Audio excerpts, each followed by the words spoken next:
global happenings today.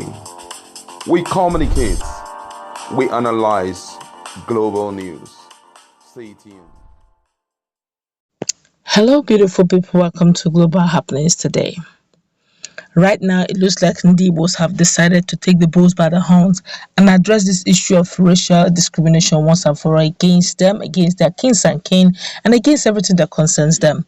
Some few hours ago, it was Tunde Bakare, the renowned clergyman, that had called out Ndigbo that they were a cursed generation, a cursed ethnic group. Eventually, the Ndigbos have decided to react, and this time around, they're dragging him everywhere around the world concerning it. But this time, we're looking at the monarchs that have also referred to the Ndigbos, called out Ndigbo, saying that he cannot vouch for them and give them a presidency come 2023 because of the fact that they are not, they do not allow anyone to stay in their villages or in their communities. Nobody have access to getting land or landed property in their zone. Now, the Ndigbos have decided to do this to the monarch. Before we go into the newspaper, like and subscribe to our channel by clicking on the red subscribe button. Beside it, you say bell notification icon. Please go ahead, click on it to get notified as soon as we update our channel on YouTube. Let's go straight into the news. Igbo Social Cultural Organization Ohaneze Ndigbo. Igbo Social Cultural Organization Ohaneze Ndigbo has warned the Olowo of Iwo Oba Adewale Akambi to stop sowing seeds of discord and hatred against the Ndigbo. Well, the organization, in a statement issued by its publicity or National Publicity Secretary Chief Alex Obonaya, was in a reaction to a comment by the traditional ruler that the Igbo could not be entrusted with the office of the Nigerian presidency. In the said statement released by Chief Press Secretary Ali Ibrahim, the traditional ruler was quoted to say that the style by the Southeasterners is barbaric. No Nigerian will feel secured in the hands of a leader whose ethnic attachment deprive other Nigerians of their rights. Reacting, Ohaneze advised the monarch to subject himself to some tutelage under more experienced, cosmopolitan, intelligent monarchs like the Oni of Ife, Oba Adeyeye, Ogunwusi, and how to be a traditional ruler. It said, and I quote, "One of the qualities of a well-adjusted traditional ruler is to be open-minded towards all, especially people of other ethnic groups that may be found in his domain. One of the reasons the traditional rulers are insulated from partisan politics is to avoid an overdrive or the kind of overzealousness exhibited by Oba Akambi in an effort to retire a gift from his candidate for the presidency in 2023. In promoting his preferred candidate, he has committed the fallacy of hasty generalization. In promoting his preferred candidate, he has committed a fallacy of hasty generalization when he stated that the style by Southeasterners is barbaric, the Igbo cannot be trusted with power, and so on and so forth.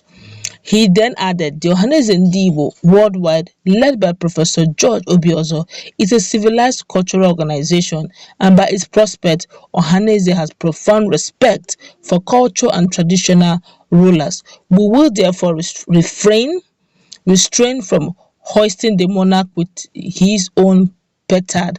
Rather, we advise that he should undergo some tutelage under some more experienced cosmopolitan, urban, intelligent monarchs.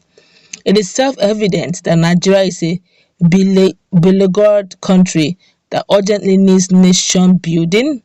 Inflammatory and incendiary remarks from monarchs and the highly placed are anti-ethical to peace and unity of Nigeria.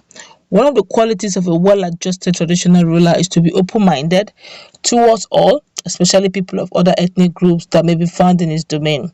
Ohaneze reiterated the adventurous and nation-building spirit of Igbo and noted that any claims of Igbo being anti-Nigeria is mischievous.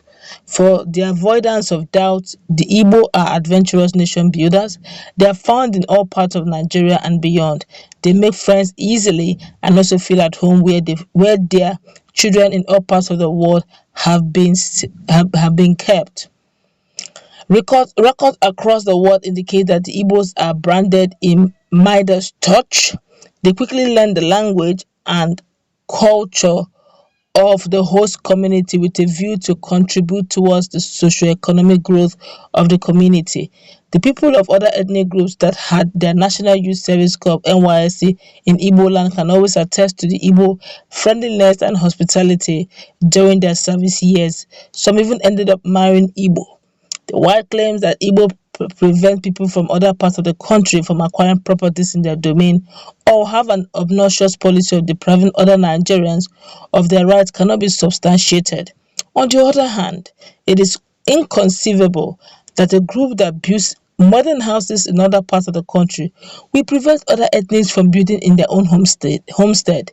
One would think that the morbid fabrication of falsehood is terrible mischief only for the uninitiated. Wow. Now, this is clarifying the whole issue. Well, I just thank God that it didn't go beyond that. I only just telling the monarch, with due respect, that he should go under tutelage. Yeah, that is true. There's something that Ndigbo pointed out. That when I even heard when the monarch said what he said, I was a bit shocked, really. One of the things monarchs are known to do, like the groups, social cultural groups like Ndigbo, Afenifere, Arewa, and even monarchs, and that usually they ought not to join issues in politics. Yes, they have structures, their organizations that speak for the welfare of the people, but they are not supposed to have a political stand for any candidate. All they should be thinking of, all that should be their concern, is the welfare of the people under their domain, welfare of the people, that's for monarchs now, for the social cultural groups, welfare of their kings and queens, and welfare of their people in general. They're not supposed to begin to meddle into politics. But in recent time, I've noticed that most of these social cultural groups have decided not only to join not just partisan politics, but to also even boldly declare the stand of whom they will vote for and whom they will not vote for. I guess right now we don't have we now have crowded activities and no longer divided roles, roles that we ought to be playing. I guess everything now requires everybody now has a say. But usually, with due respect to the monarch, let's be real to ourselves. I've never heard a Oni of Ife or Oba of Oyo or Igbira land ever at any time make any nice statement, because of the sensitivity of their position, they could actually cause most tribes to hit a particular tribe just because they take a stand. So you have to be very careful, just like the president now taking a stand in any tribe. You just see the favorism will start. So he has to be neutral as much as he can, so that others can freely associate with others. That's just going to wrap it up. Last minute in our comment section was your take.